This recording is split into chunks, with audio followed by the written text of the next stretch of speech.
guys, and welcome back to Into One for a Game.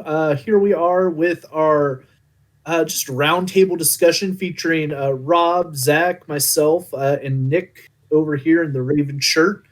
In the lack of events, it's been kind of hard to provide like real interesting competitive content for you guys. But with the online events, it's given us kind of like a new thing to talk about, and that is the concept of open decklist event.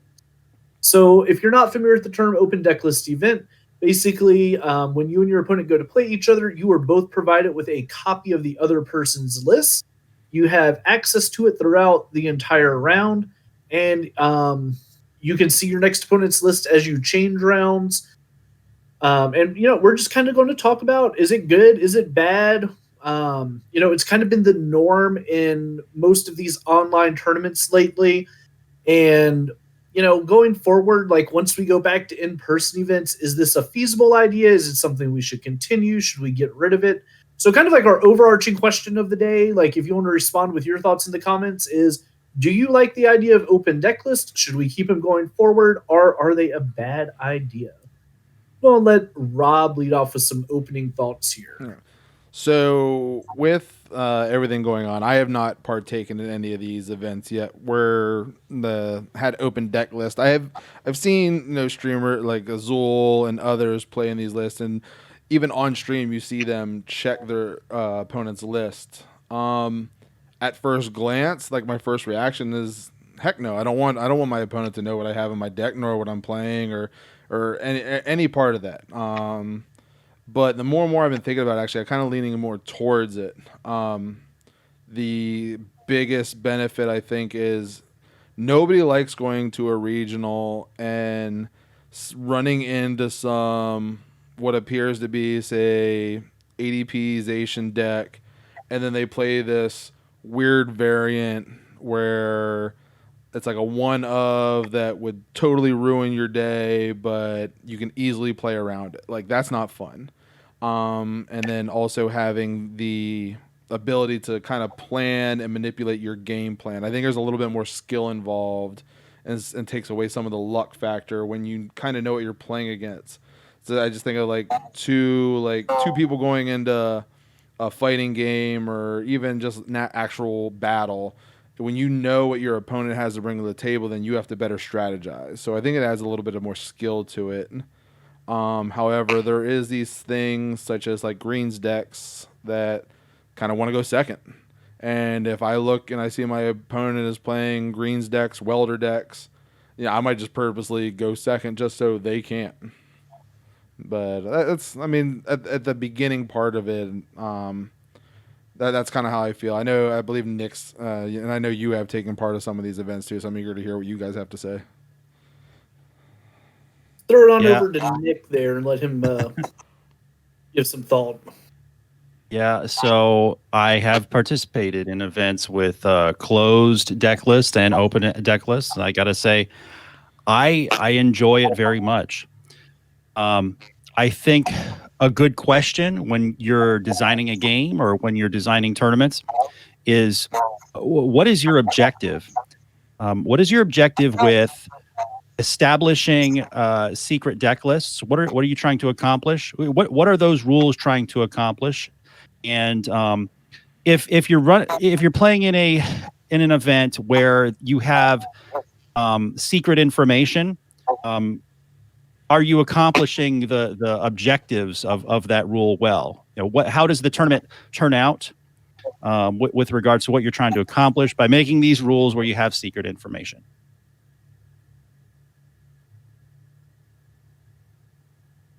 So overall, it sounds like you like the idea of an open deck list, as it mitigates some of that secret information.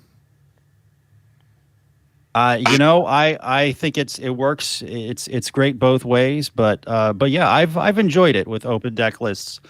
And make note that Pokemon is a complex strategy game, and there are other strategy games that have survived for years and years where you have open deck lists, so to speak. You've got Dominion, which is a card game that's been going on for 12 years or so. And you've got in advance what what the contents of the deck are. You can customize it and stuff, but you know in advance what all the available cards are. And you've got chess, of course, which is open deck list. So you can still surprise your opponent. You can still catch them off guard with something unexpected, even when you don't have this intel. You don't have things that you don't have game material that you're keeping secret from your opponent. I think the biggest thing, and I'm eager to hear what you guys have to say about it, is we have those times where you're at regionals, especially, and you just see a deck. Typically, usually is a stall deck, but you see some sort of deck just come out of nowhere, and it's more times than not that your opponent doesn't have the time to react or prepare for it. But this is like the type of thing that I believe can stifle creativity. I'll kind of speak to that. So Tuesday of this week, I played in the first full grip open tournament, and in round one, I was playing against Torkoal, and I knew it like the Hegster tournament on Monday. Joan Morsa, Celio's Network's mom, played it to like a pretty decent finish, but I hadn't really taken the time to look into it. And I was playing Eternatus, and the only thing I really knew about Torkoal is you can do like the big damage with the first attack for like a cheap 180. And then I was trying to think of what the second attack did, and being able to just like know the card number, pop it up, and say, okay, oh, this is going to bounce like 2 energy. I really need to make sure I'm not letting these Torkoals get up and like knock off all my Eternatus as I go, kind of thing. And then once I kind of realized that it's kind of a deck built to counter ADP and Eternatus by lowering their energy attachments, I started thinking, okay, are they playing Crushing Hammers? And I could look and see how many Crushing Hammers they made, and it really affected like my gameplay decision there. Where like I started off with one initial idea of how to approach the matchup when I saw the Torkoal come down, and then once I kind of saw like the full scope of the deck list, I kind of was able to formulate a little more where I was going. So it was a surprise deck, but like for someone who can kind of think on the fly, it does take away that element of surprise.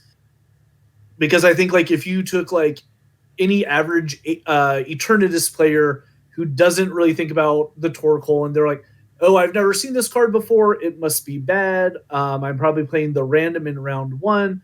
And then they go in and they're ready, like they get a cheap Dread End off on Volcanion, and then they come and use Torkoal's second attack that discards the 2 energy. And now they're stuck in like this really awkward position where they can't power up their Eternatus without the attack continuing to knock off energy. It affects, like, do you attach to a benched Eternatus and hope they can't boss's order you? So, it was a creative deck and it was neat, but like knowing what I was going into really helped play the matchup more favorably. Let me get this straight, Zach.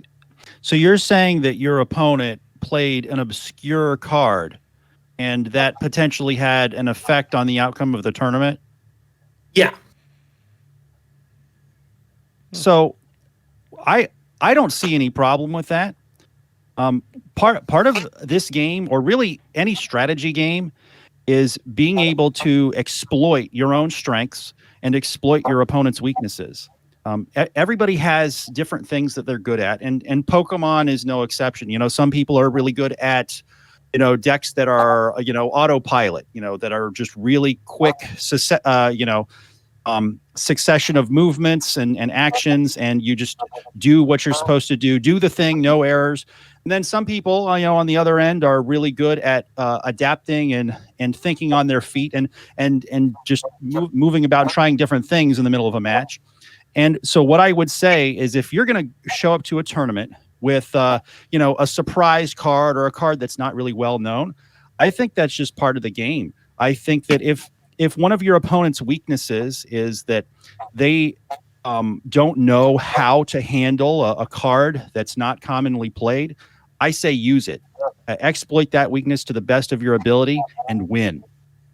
Oh yeah, don't think I don't like that. Like I 100% agree that like, if you can come up with these concepts, I mean, I don't know who really started the Fire Turtle deck as it was called. It may have been Celio's, it may have been, something that his mom saw on a different stream and they just kind of ran with it.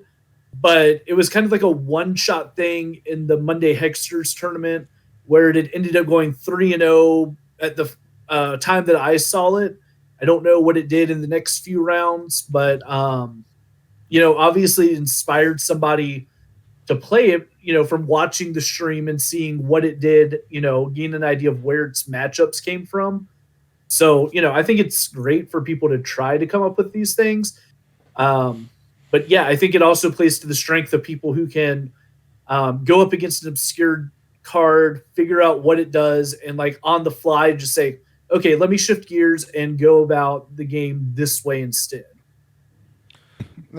I think right now, due to not having actual events right now, and there's going to be a lot of that is someone comes out with a YouTube video next day tournament, we're going to see a surge, like especially if that YouTube video consists of that content creator doing extremely well with it or just having a blast with it. Like we're going to see that for a little while. Open deck lists kind of, like I said, stifles that little bit of surprise. Other aspects that I just kind of think about is like I was saying about whether or not you want to be the player going first or second. What do we do in the sense of like regulating it, say at a regional level? Like when do you have the time? Because we've all been to enough regionals where they say the postings are up, you check your phone, you see who you're playing against, you're finding your seat, and then you're trying to get set up. And like, when do we actually have time to even check these lists? That's a good point. Yeah. And to be honest, if I'm going to a regionals, I'd rather spend that time in between rounds, socializing, saying hi to people I don't get to see every once in a while. So yeah, it is going to suck your time a little bit looking at someone's deck list on your phone. Yeah, I mean, and it's not as bad when you're playing something that's kind of mainstream enough where you can look at it and say, oh, okay, I'm playing against Inteleon V. Let me go about it this way. But when you're like, what's Maractus Porygon do? Then you have to sit there and, decide how much you want to play into the mind game of this isn't a deck that I know. And this was like one of my counterpoints to it is in the online events, I can tab between windows and look at somebody's deck list, or I can have my laptop playing, PTCGO and have the deck list on my phone. But like at regionals, do you let the players still have their smart device with the deck list throughout the entire round to keep the idea of open deck list what it was intended to be, is that you always know what cards are in your opponent's deck? Because then you open up the realm of how do you know your opponent's not getting text messages or anything during the round? Exactly. So, I mean, just off the top of my head, I think what they could implement if they wanted to do an open deck list regional is you have a time frame. We have essentially you get your pairings at that point. Say it had your opponent's name and then like a link that you can click and it shows their deck list. So you have that time from when you're walking to your seat essentially until they say the round starts. Now, if you are still setting up or whatever, and due to say mulligans or whatever, like I'm sorry, like phone away. Once the round starts, the round starts.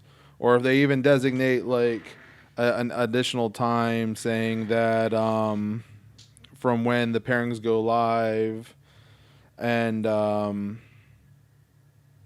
say like 2 minutes later, they say, okay, no more electronic devices or no more deck list searching. That's the only part that it's hard for me is because you're going to have those people because there's only so many judges that are just like constantly just milking it as long as possible, maybe even too long. And how much are they possibly affecting the proper setup to get the game started on time. It's moments like this that I think it's fresh in my head, but I really appreciate football because when you're playing in the NFL, you've got 16 opponents in advance, and you know who they are, many weeks in advance, and you know what you're up against. You've got opponents' tape to review, weeks and weeks in advance. And injured reserve lists can change from week to week and stuff like that. But for those 16 opponents, you know exactly what you're up against, and you have time to study. And yeah, it would be nice if we had something comparable, to that. But yeah, I mean, it's an entirely different paradigm. And how much time are you going to give them to prepare, for an opponent and known values and known deck lists? It's a good question. Maybe I guess like off the top of my head, if you wanted to like do a rough style, is we all know how much time like you essentially have to get set up, or like from the time that your pairings are posted, from how long you have from then to the start of the match. I maybe implement something like as soon as you sit down across from your opponent, there's no electronic devices. So if you want to pregame that's as good. much as possible, go ahead, but you still need to find your seat, have everything away, and be set up on time. I mean, I think like even if you took the setup timer of 2 minutes and made it 4 minutes, you might, like, without adding a substantial amount of time, if we figure 9 rounds of Swiss, extra 20 minutes added to the tournament, that in those 4 minutes you are accounting for setup and being able to flip through your opponent's list and then just clear everything off, maybe the easiest way to go about it. Yeah, that's that. I mean, that's a valid thing. At the same time, though, I don't know how many people are going to be excited being told that we're going to add time in between rounds. We sometimes know how long 9 rounds takes. Yeah.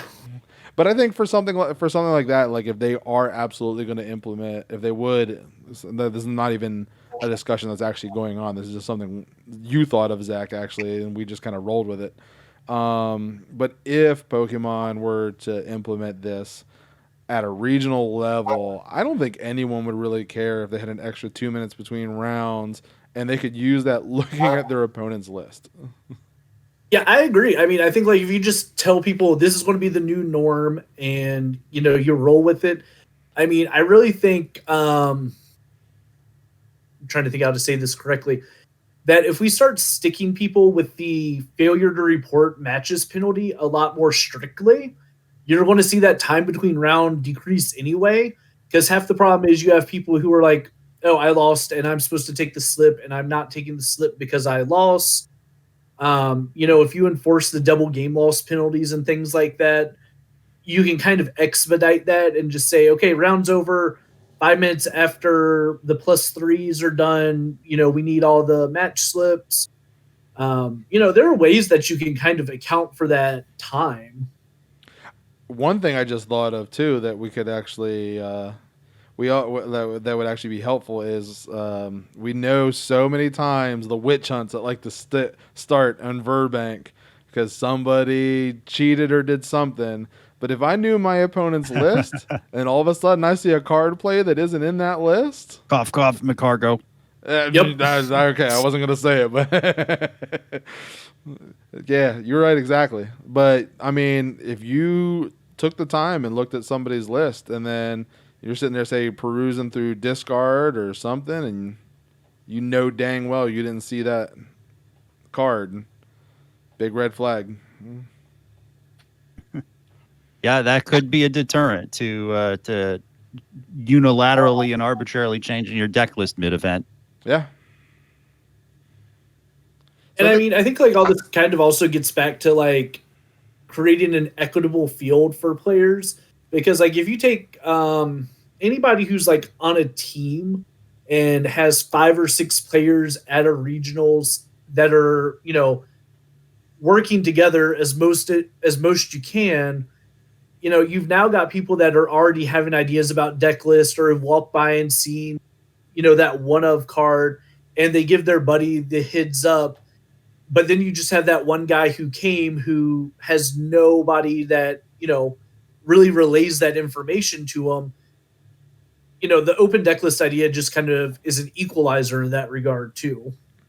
Yeah, I said I 100% believe that it adds a higher skill to it. Me personally, and Nick will probably agree with me on this one. It does stifle, I think, creativity. We always like to bring those surprises, aka how can we make spread still work? But I hear you. yeah, but I'll tell you, I earned so much CP with Coco spread last season, but like all of my wins pretty much were against people who just didn't know what spread was and didn't know how to play against it. I would have been shafted totally if I had open deck lists mandatory every time I played Coco spread, and you may have been too. but see that's my argument though is I think all of us have had good runs at regionals before. And when you start getting to the top tables, like you're no longer surprising opponents. Like your opponents I'd are say at that's that point generally good true. enough to where if you brought say spread or like they're going to be able to react to it. They may not be able to react favorably, and you might still be able to beat them due to a little bit of luck, or they have to play certain cards that they don't want to play. I've been there, and I've done that to people to where it's not that I was the better player. It's just we were playing relatively equally, and they just got a bad hand, essentially. Like it happens. But if you took that factor, the wow factor sometimes you can have to pull off wins at an event, and then you take it away to where your opponent not then sees your list. Like, I think then we're just kind of taking those tier 1 decks and pushing them up even higher because they're tier 1 based off of damage and consistency, and then the innovation and wow factor and like the surprise factor just kind of gets taken away. So I that is my only like big negative to it is we're now looking at meta defining based off of just what did Pokemon print that's good. Yeah, and you know what? So I had a few minutes of preparation time here, and I wanted to throw in some actual data to confirm what you just said, Rob. I'm looking at, and we can definitely put this in the notes, later. But so on June 27th, the PokeX, they ran a tournament with open deck lists, and just looking at the top decks, I mean, it's pretty vanilla stuff, and it could be a consequence of of having open deck lists for that event. But I mean, the most popular decks were Dragapult VMAX, our ADP Zacian V, Blacephalon Unbroken Bonds, and Pikarom, and then like at the bottom tier decks that made it to the top cut were like a Galarian Zigzagoon and one Mew Mew Malamar. So yeah, you've got these decks that everybody already knows are good at the top, with the Dragapult VMAX being the most popular and the ADP Zacian V being the most popular by a wide margin, by like it's I'm eyeballing it here. It's like those two decks are like 2/3 of the field among these top cut players. So you definitely do, I think, have that effect where you're going to have the tier 1 decks have an even larger portion of the pie due to open deck lists. And I guess like the only thing I can say in counter to that is that you have to be able to do something with the open deck list knowledge as it's happening. Without a sideboard, without playing three different decks in best of 3, you're still stuck with the 60 cards you bought. And if you can't, draft a contingency plan against something creative, you're still stuck.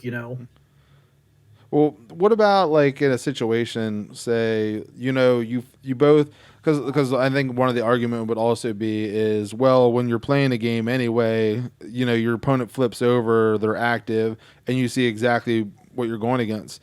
That's not always the case because like when you like nowadays, if I'm playing somebody and they flip over Dedenne or Crobat or Jirachi, I have no idea what they're playing. So I might I might have something that counters what my opponent is going to play. But what if I just, I'm like, oh, well, I'm going to do my traditional setup and maybe throw one of those two cards away in opening hand off a quick ball, or there was something else I should have quick ball instead. Like, you don't want to do nothing on your turn, so you're kind of going to go vanilla with your strategy and then react from there, which will help you on later games. But you don't want to throw away a first game if you don't have to. Yeah, I mean, I think right now in like the current best of 3 format, like with a closed deck list, you're right. You're reacting to what you see, and when take decks right now, your opponent doesn't start Eternatus; they start Galarian Zigzagoon.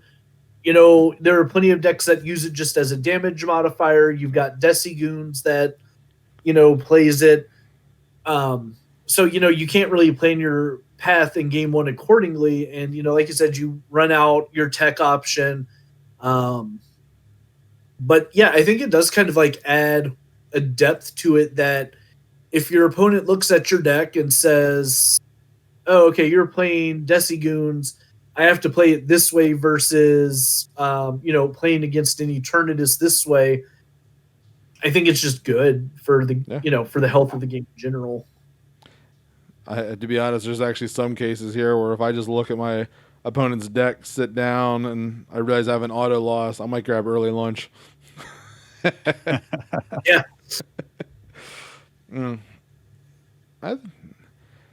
I'm actually for it. I would be willing to try it at actual events. So here's a question. So I actually I'm kind of on the fence here. Mhm. I did commit to being pro open deck lists, I guess just for the purpose of taking a position here. But so here's an interesting question.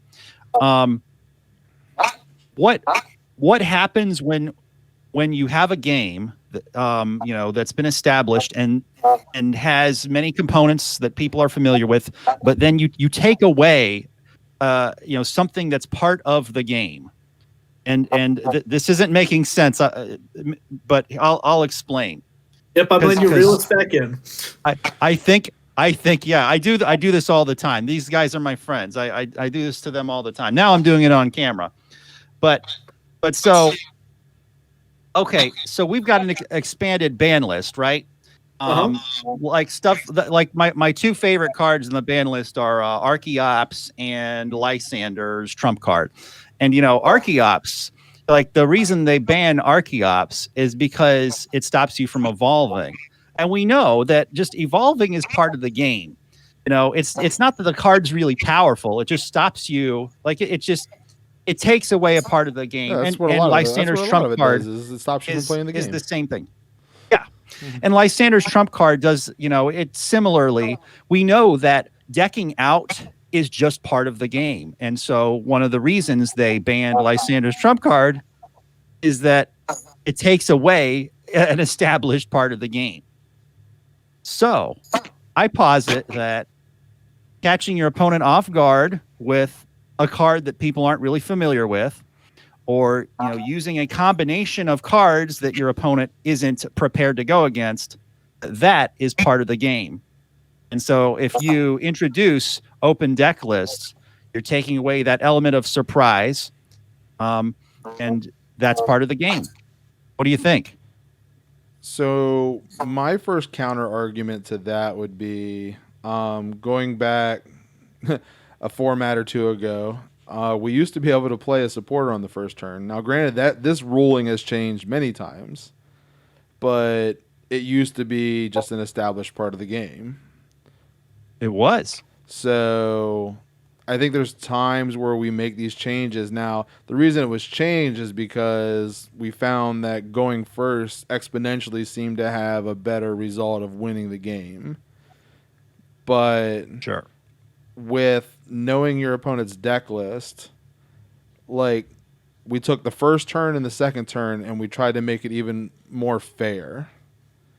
And I feel like with an Yeah, open deck so list, the we might changing be the doing that. supporter rule, changing the supporter rule addressed a balance issue, which I think is different. Okay. I see that. I mean, I see where you're coming from. And I mean, it's not like anyone is going into an event playing an unfair card. We all know what's in standard, or we all know what's in expanded. My only view of the whole thing is just that it's just adding another component of skill. But there are those times where I just want to bring something a little spicy and surprise somebody. So I guess hear my ya. counter argument to it would be you're pitting two different types of skills against each other and see what has the better result. You take the person that has the ability to put in a tech card, put in something spicy to deal with, an unfavorable matchup, um, versus somebody who can respond to said card.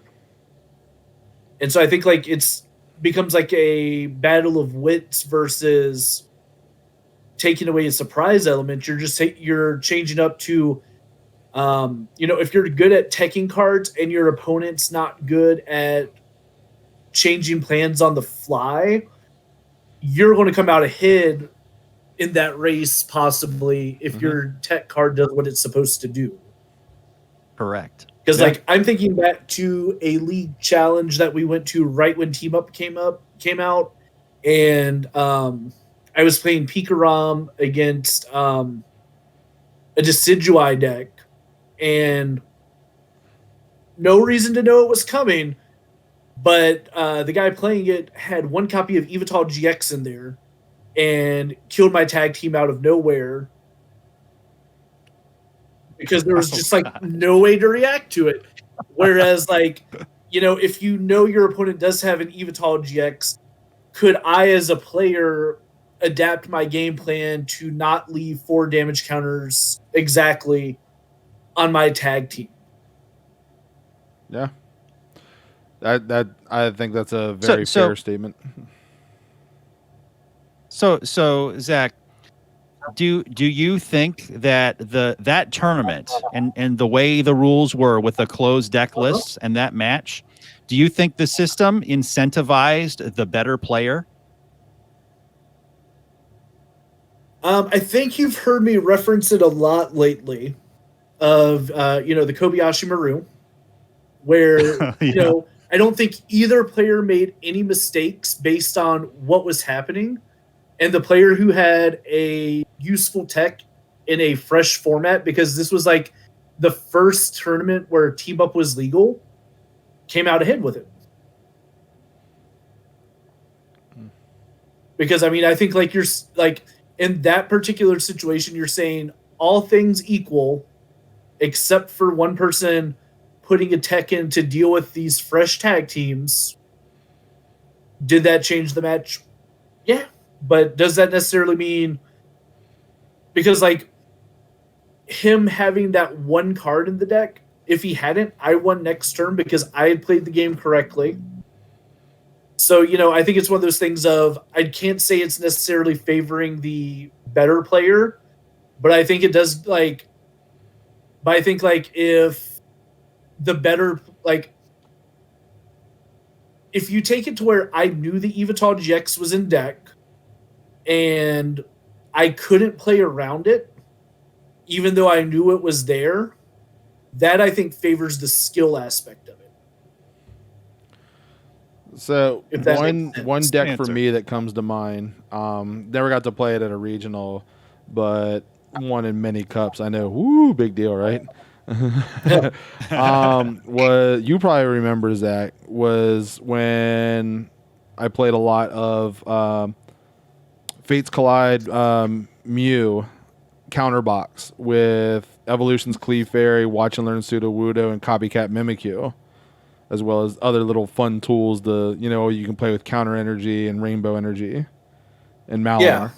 So that type of deck cannot exist in an open list format, because when you have all those one of tools that your opponent knows that you have access to, Smart players, especially, will completely work around whatever they're doing. So I guess to me though, I like that cute stuff doesn't work. You meta whore, Like, you. I'm not even saying from like a meta aspect. I'm just saying like, if you built this deck to be cute, I think that's great if you're the league leader and you're trying to play games against kids and give them a competitive game without destroying them. But I think like, cute concepts are just that they're cute. Like if you, excuse me, come to your local league challenge and everybody is playing ADP and you decide to be the one person playing Gardevoir Sylveon, go back a couple sets, of course. That's cute, but now like you kind of skew your data of Gardevoir Sylveon must be the best deck because it won my local league challenge. Yeah, that's what I'm saying. Like you can't base it off of cups. Like I completely agree with that, but I'm just saying like Simon Trottier, like he revolutionized and took on a regional level counterbox Mew. Like he's an amazing player. I've played against him. But at the same time, does that deck really do as well with him, even with him piloting it, if everybody had access to his list? So I think like I'll kind of continue to say is it's going to favor the player who is able to look at it and understand it because like if you look at like a more recent example was Tord playing Inteleon in the top 16 players cup and saying it had a favorable ADP Zacian matchup. So many people thought it was because of Hydro Snipe disrupting the turn 2 altered creation. And then, he gets interviewed for playing this. And he's like, no, that's completely not the reason to play it. You max bullet ADP, 60 on Crobat, max bullet ADP, 60 on Crobat, Gust Dedenne, kill Crobat. That's why it's a good ADP-Z matchup. So someone like Simon who has put together this deck based on counters and, all this stuff, if you can't read into his thought process, just knowing what he has isn't necessarily going to give you the out to that deck. Yeah, that's a fair point. I agree. Yeah. And another thing too, like I said, like even with you knowing the list, like my first argument was this definitely adds skill to it because granted you have the list, but like you said, you need to know how it actually works. Mm-hmm.